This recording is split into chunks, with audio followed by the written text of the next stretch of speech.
Lesson 6 from February 1 to 7, From Arrogance to Destruction, Friday, February 7. Large feasts were common in the courts of the ancient world. Kings loved to throw parties with extravagance and luxury to show their greatness and confidence.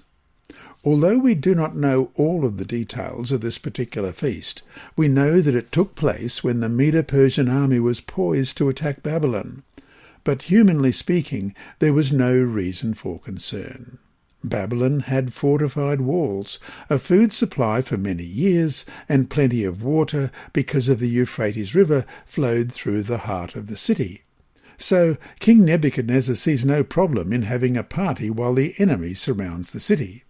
And he orders a momentous celebration which soon degenerates into an orgy.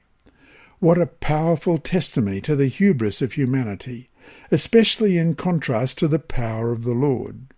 Through Daniel, God tells the king that despite the opportunities he's had to learn truth, the God who holds your breath in his hands and owns all your ways, you have not glorified, Daniel 5, verse 23.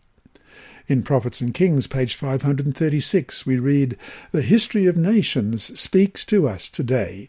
To every nation and to every individual, God has assigned a place in his great plan. Today, men and nations are being tested by the plummet in the hand of him who makes no mistake. All are, by their own choice, deciding their destiny, and God is overruling all for the accomplishment of his purposes." End of quote. And that brings us to our 4 discussion questions for this week. 1. In class, discuss the answer to Sunday's question about the ways in which society and culture profane the truth of God. What are these ways, and how should we as a church and as individuals respond to those profanations? 2. What does this story teach us about how salvation is not so much about what we know, but about how we respond to what we know? Daniel 5:22. "But you, his son Belshazzar, have not humbled your heart, although you knew all this." 3. Read Daniel 5:23. "And you have lifted up yourself against the Lord of heaven. They have brought the vessels of his house before you, and you and your lords, your wives, your concubines have drunk wine from them. And you have praised the gods of silver and gold, bronze and iron, wood and stone, which do not see or hear or know. And the God who holds your breath in his hand and owns all your ways, you have not glorified." What important spiritual principles are found in this verse? For example, how does the text warn us against defiance of God? Or what does the text teach us about God as not only the creator, but also the sustainer of our existence? And 4. Even without knowing what the words mean, Belshazzar was frightened, as we read in Daniel 5, verse 6. "Then the king's countenance changed, and his thoughts troubled him, so that the joints of his hips were loosened, and his knees knocked against each other." What does this tell us about what it means to live with a guilty conscience? Inside Story.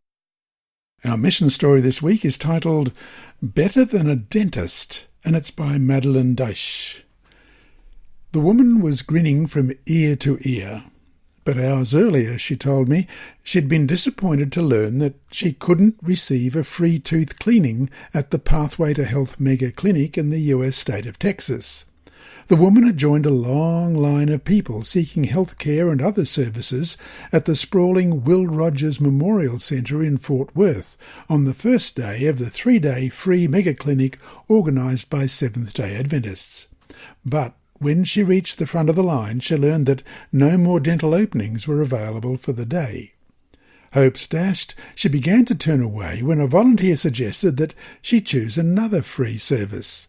She opted for a vision checkup. After having her blood pressure and other vital signs taken, a requirement for all patients, she sat down with an eye doctor. The man looked at a printout of her vital signs and asked a few questions. He thought something wasn't quite right. Seeing a physician nearby, he asked for help.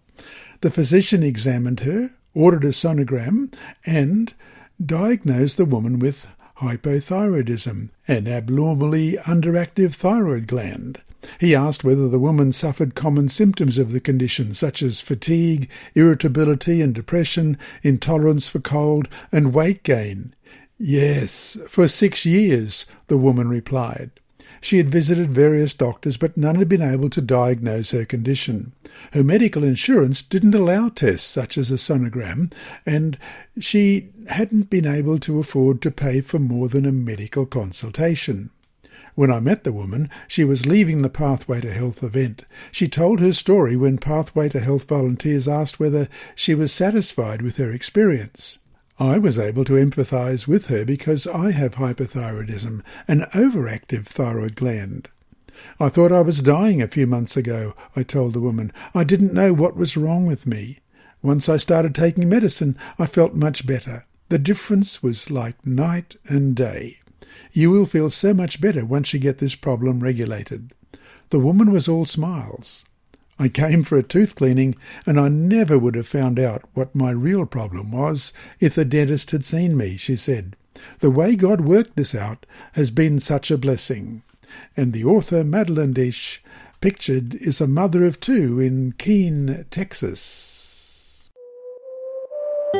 This lesson was read by Dr. Percy Harrold for Christian Services for the Blind and Hearing Impaired, Christian Record Services for the Blind, the Sabbath School Department and Hope Channel. You can also listen on the official Sabbath School 4 app and the Apple iTunes app, Sabbath School with Percy Harrold.